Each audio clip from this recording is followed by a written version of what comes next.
Hi friends, ನಮಸ್ತೆ. Welcome back to sisters food junction. ನಾನು ಇವತ್ತಿನ ವೀಡಿಯೋದಲ್ಲಿ ನಿಮ್ಮೊಂದಿಗೆ ಒಂದು ಬ್ರೇಕ್ಫಾಸ್ಟ್ ರೆಸಿಪಿನ ಶೇರ್ ಮಾಡ್ತಾ ಇದ್ದೀನಿ. ಅದು ಯಾವುದಪ್ಪ ಅಂದರೆ ಅಕ್ಕಿ ಹಿಟ್ಟನ್ನ ಯೂಸ್ ಮಾಡ್ಕೊಂಡ್ಬಿಟ್ಟು ಇನ್ಸ್ಟೆಂಟಾಗಿ ನಾವು ನೀರ್ದೋಸೆ ಯಾವ ರೀತಿ ಮಾಡೋದು ಅಂತ ತೋರಿಸ್ಕೊಡ್ತಾ ಇದ್ದೀನಿ.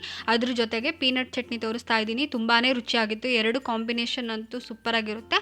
ಮಾರ್ನಿಂಗ್ ಬ್ರೇಕ್ಫಾಸ್ಟ್ಗೆ ಮಕ್ಕಳಿಗೆ ಮತ್ತು ಮನೆಯವ್ರಿಗೆ ಮಾಡಿಕೊಟ್ರೆ ತುಂಬ ಇಷ್ಟಪಟ್ಟು ತಿನ್ನೋವಂಥ ರೆಸಿಪಿ ಅಂತ ಹೇಳ್ಬೋದು. ಶುರು ಮಾಡೋಣ ಬನ್ನಿ. ನಾನಿಲ್ಲಿ ಸರ್ವಿಂಗ್ ಬೌಲ್ ತೊಗೊಂಡಿದ್ದೀನಿ. ಅದಕ್ಕೆ 1 ಕಪ್ ಆಗೋಷ್ಟು ಅಕ್ಕಿ ಹಿಟ್ಟನ್ನ ಸೇರಿಸ್ಕೊಂಡಿದ್ದೀನಿ. 4 ಸಣ್ಣಗೆ ಹೆಚ್ಕೊಂಡಿರೋಂಥ ಹಸಿಮೆಣಸಿನ್ಕಾಯಿ ಸೇರಿಸ್ಕೊಳ್ತಾ ಇದ್ದೀನಿ. ಒಂದು 2 ಸಣ್ಣಗೆ ಹೆಚ್ಕೊಂಡಿರೋಂಥ ಈರುಳ್ಳಿನ ಇದಕ್ಕೆ ಸೇರಿಸ್ಕೊಳ್ತಾ ಇದ್ದೀನಿ. ಒಂದು 2 ಟೇಬಲ್ ಸ್ಪೂನ್ ಆಗೋಷ್ಟು ಕೊತ್ತಂಬರಿ ಸೊಪ್ಪನ್ನ ಹಾಕ್ಕೊಳ್ತಾ ಇದ್ದೀನಿ. ಇವಾಗ ಇದಕ್ಕೆ ನಾನಿಲ್ಲಿ 1 ಟೀ ಸ್ಪೂನ್ ಆಗೋಷ್ಟು ಉಪ್ಪನ್ನ ಸೇರಿಸ್ಕೊಳ್ತಾ ಇದ್ದೀನಿ. ಎಲ್ಲ ಡ್ರೈ ಇಂಗ್ರೀಡಿಯೆಂಟ್ಸ್ನ ಒಂದ್ಸರಿ ಮಿಕ್ಸ್ ಮಾಡ್ಕೊಳ್ತಾ ಇದ್ದೀನಿ.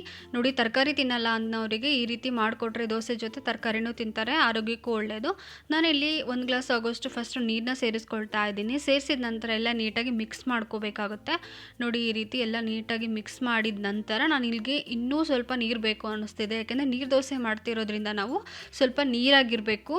ಸೊ ಹಾಗಾಗಿ ಇನ್ನೊಂದು ಸ್ವಲ್ಪ ನೀರನ್ನ ಸೇರಿಸ್ಬಿಟ್ಟು ಕೈಯಲ್ಲಿ ನೀಟಾಗಿ ಕಲಿಸ್ಕೊಳ್ತಾ ಇದ್ದೀನಿ. ಯಾವುದೇ ರೀತಿ ಗಂಟು ಇರಬಾರ್ದು, ದೋಸೆ ಹಾಕಿದಾಗ ಗಂಟು ಆಗಬಾರ್ದು. ಹಾಗಿರೋದ್ರಿಂದ ನೋಡಿ, ಈ ಥರ ಫ್ಲೋಯಿಂಗ್ ಕನ್ಸಿಸ್ಟೆನ್ಸಿ ಇರಬೇಕು. ಈ ರೀತಿ ಕನ್ಸಿಸ್ಟೆನ್ಸಿ ಇದ್ದರೆ ದೋಸೆ ಚೆನ್ನಾಗಿ ಬರುತ್ತೆ. ಇವಾಗ ನೋಡಿ, ದೋಸೆ ಹಿಟ್ಟು ರೆಡಿ ಆಗಿದೆ. ನಾನಿಲ್ಲಿ ತವನ ಬಿಸಿ ಮಾಡ್ಕೊಳ್ತಾ ಇದ್ದೀನಿ. ನೋಡಿ, ತವ ಬಿಸಿ ಆಗಿದೆ. ಇದಕ್ಕೆ ನಾನಿಲ್ಲಿ ಎಣ್ಣೆ ಹಚ್ಕೊಳ್ತಾ ಇದ್ದೀನಿ. ಎಲ್ಲ ಸೈಡು ನಾವು ಎಣ್ಣೆ ಹಚ್ಕೋಬೇಕಾಗುತ್ತೆ. ಇವಾಗ ಎಣ್ಣೆ ಹಚ್ಚಿದ್ದಾಗಿದೆ. ನಾನಿವಾಗ ದೋಸೆ ಬ್ಯಾಟರಿಂದ ನಾನು ದೋಸೆ ಹಾಕ್ಕೊಳ್ತಾ ಇದ್ದೀನಿ. ನೋಡಿ, ಈ ರೀತಿ ಇರಬೇಕು, ಫ್ಲೋಯಿಂಗ್ ಕನ್ಸಿಸ್ಟೆನ್ಸಿ ಇರಬೇಕು. ಈ ರೀತಿ ನೀರಾಗಿದ್ದರೆ ಅದನ್ನು ಚೆನ್ನಾಗಿ ಬರುತ್ತೆ ದೋಸೆ ಮಾತ್ರ. ನಾನಿಲ್ಲಿ ಇದನ್ನು ಮೀಡಿಯಮ್ ಫ್ಲೇಮ್ನಲ್ಲಿ ಫ್ರೈ ಮಾಡ್ಕೊಳ್ತಾ ಇದ್ದೀನಿ. ನೋಡಿ, ಅದು ಸ್ವಲ್ಪ ಆವಾಗಲೇ ಗೊತ್ತಾಗ್ಬಿಡುತ್ತೆ, ಕೆಳಗಡೆ ಎಲ್ಲ ಗೋಲ್ಡನ್ ಕಲರ್ ಬರ್ತಾ ಇರುತ್ತೆ. ಆವಾಗ ನೀವು ತಿರುವಾಕೋಬೇಕಾಗುತ್ತೆ. 2 ಕಡೆನೂ ದೋಸೆನ ನೀಟಾಗಿ ನಾವು ಬೇಯಿಸ್ಕೋಬೇಕಾಗುತ್ತೆ. ನೋಡಿ, ಇದು ಇವಾಗ ಬೆಂದಿದೆ. ನಾನು ಇದನ್ನು ಸರ್ವಿಂಗ್ ಪ್ಲೇಟ್ಗೆ ತಗೊಳ್ತಾ ಇದ್ದೀನಿ. ಇವಾಗ ನಾವು ಇನ್ಸ್ಟೆಂಟಾಗಿ ಅಕ್ಕಿ ಹಿಟ್ಟನ್ನ ಯೂಸ್ ಮಾಡ್ಕೊಂಡ್ಬಿಟ್ಟು ತರಕಾರಿ ಎಲ್ಲ ಹಾಕ್ಕೊಂಡ್ಬಿಟ್ಟು ದೋಸೆ ಮಾಡ್ಕೋಬೋದು. ಮಕ್ಕಳಿಗೂ ಇಷ್ಟ ಆಗುತ್ತೆ, ದೊಡ್ಡವ್ರಿಗೂ ಇಷ್ಟ ಆಗುತ್ತೆ, ತುಂಬ ರುಚಿಯಾಗಿರುತ್ತೆ. ಸೊ ನಾನು ತುಂಬ ವೀಡಿಯೋಸ್ನ ನನ್ನ ಚಾನಲಲ್ಲಿ ಅಪ್ಲೋಡ್ ಮಾಡಿದ್ದೀನಿ. ನಿಮಗೆ ವೀಡಿಯೋ ಏನಾದರೂ ಇಷ್ಟ ಆಯಿತು ಅಂದರೆ ನಮ್ಮ ಚಾನಲ್ನ ಸಬ್ಸ್ಕ್ರೈಬ್ ಮಾಡ್ಕೊಳ್ಳಿ. ಪಕ್ಕದಲ್ಲಿರುವ ನೋಟಿಫಿಕೇಷನ್ ಬೆಲ್ಲ ಕ್ಲಿಕ್ ಮಾಡಿ. ನೀವು ನಮ್ಮ ವೀಡಿಯೋಗೆ ಲೈಕ್ ಮಾಡೋದ್ರ ಮೂಲಕ, ನಮ್ಮ ಚಾನಲನ್ನು ಸಬ್ಸ್ಕ್ರೈಬ್ ಮಾಡ್ಕೊಳೋದ್ರ ಮೂಲಕ ನಮ್ಮನ್ನು ಹೀಗೆ ಸಪೋರ್ಟ್ ಮಾಡ್ತಾ ಇರಿ. ಅದರಿಂದ ಹೊಸ ಹೊಸ ವೀಡಿಯೋಗಳು ಮಾಡಬೇಕು ಅಂತ ನಮಗೂ ಆಸೆ ಆಗುತ್ತೆ. ನೋಡಿ, ಇವಾಗ ಅಕ್ಕಿ ಹಿಟ್ಟಿನ ಮಸಾಲೆ ದೋಸೆ ರೆಡಿ ಆಗಿದೆ. ಇವಾಗ ಚಟ್ನಿ ಯಾವ ರೀತಿ ಮಾಡೋದು ಅಂತ ನೋಡೋಣ ಬನ್ನಿ. ನಾನಿಲ್ಲಿ ಒಂದು ಬಾಣಲಿ ಇಟ್ಕೊಂಡಿದ್ದೀನಿ. ಅದಕ್ಕೊಂದು 2 ಟೇಬಲ್ ಸ್ಪೂನ್ ಆಗೋಷ್ಟು ಎಣ್ಣೆನ ಸೇರಿಸ್ಕೊಳ್ತಾ ಇದ್ದೀನಿ.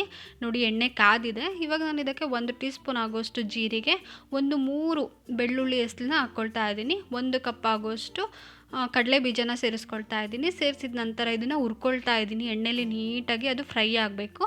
ಇವಾಗ ನಾನಿಲ್ಲಿ ಸ್ವಲ್ಪ ಕರಿಬೇವನ್ನ ಸೇರಿಸ್ಕೊಂಡು ಫ್ರೈ ಮಾಡ್ಕೊಳ್ತಾ ಇದ್ದೀನಿ. ಮತ್ತು ಈ ಚಟ್ನಿ ತುಂಬ ರುಚಿಯಾಗಿರುತ್ತೆ. ನಾವು ರೊಟ್ಟಿ ಜೊತೆ, ಚಪಾತಿ ಜೊತೆ, ಅನ್ನದ ಜೊತೆನೂ ತಿನ್ಬೋದು. ತುಂಬ ರುಚಿಯಾಗಿರುತ್ತೆ. ನೀವು ನಿಮ್ಮ ಮನೇಲಿ ಒಂದ್ಸರಿನಾದರೂ ಟ್ರೈ ಮಾಡಿ, ಮತ್ತೆ ಮಾಡ್ತೀರಾ.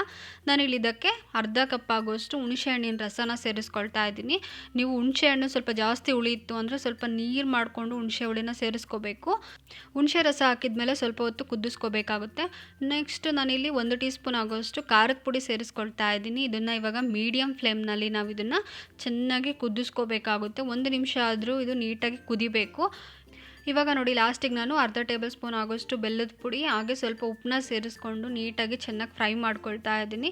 ಇದಾಗಿದೆ ಅಂತ ನಮ್ಗೆ ಹೆಂಗೆ ಗೊತ್ತಾಗುತ್ತೆ ಅಂದರೆ ನೋಡಿ, ಆಯಿಲ್ ಎಲ್ಲ ಸಪ್ರೇಟ್ ಆಗಿದೆ, ತಳ ಬಿಡ್ತಾ ಇದೆ. ಸೊ ಇದು ಇವಾಗ ರೆಡಿ ಆಗಿದೆ. ನಾನು ಸ್ಟವ್ನ ಆಫ್ ಮಾಡ್ಕೊಳ್ತಾ ಇದ್ದೀನಿ. ಇದು ತಣ್ಣಗಾಗಕ್ಕೆ ಬಿಟ್ಟಿದ್ದೀನಿ.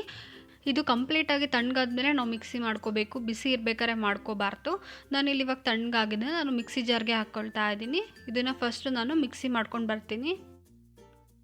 ಇವಾಗ ನೋಡಿ, ನಾನು ಗ್ರೈಂಡ್ ಮಾಡ್ಕೊಂಡು ಬಂದಿದ್ದೀನಿ. ಇದಕ್ಕೆ ಸ್ವಲ್ಪ ನಾನು ನೀರನ್ನ ಸೇರಿಸ್ಕೊಳ್ತಾ ಇದ್ದೀನಿ. ಮತ್ತು ನಾನಿಲ್ಲಿ ಗ್ರೈಂಡ್ ಮಾಡ್ಕೊಂಡು ಬರ್ತೀನಿ. ನೋಡಿ, ಇವಾಗ ಚಟ್ನಿ ರೆಡಿ ಆಗಿದೆ. ಈ ರೀತಿ ನುಗ್ಗಿ ರುಬ್ಕೋಬೇಕು, ಅವಾಗ ತುಂಬ ರುಚಿಯಾಗಿರುತ್ತೆ ಚಟ್ನಿ.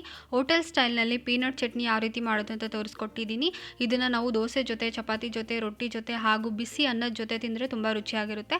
ಸೊ ನಾನು ಇವತ್ತಿನ ವಿಡಿಯೋದಲ್ಲಿ ತೋರಿಸಿರುವಂತಹ ಇನ್ಸ್ಟೆಂಟಾಗಿ ಅಕ್ಕಿ ಹಿಟ್ಟಿನ ದೋಸೆ ಯಾವ ರೀತಿ ಮಾಡೋದು ಅಂತ ತೋರಿಸಿದ್ದೀನಿ. ಹಾಗೆ ಅದಕ್ಕೆ ಕಾಂಬಿನೇಷನ್ ಆಗಿ ಪೀನಟ್ ಚಟ್ನಿ ಯಾವ ರೀತಿ ಮಾಡೋದು ಅಂತ ತೋರಿಸಿದ್ದೀನಿ. 2 ರೆಸಿಪಿ ನಿಮಗೆ ಇಷ್ಟ ಆಗಿದೆ ಅಂದ್ಕೊಳ್ತೀನಿ.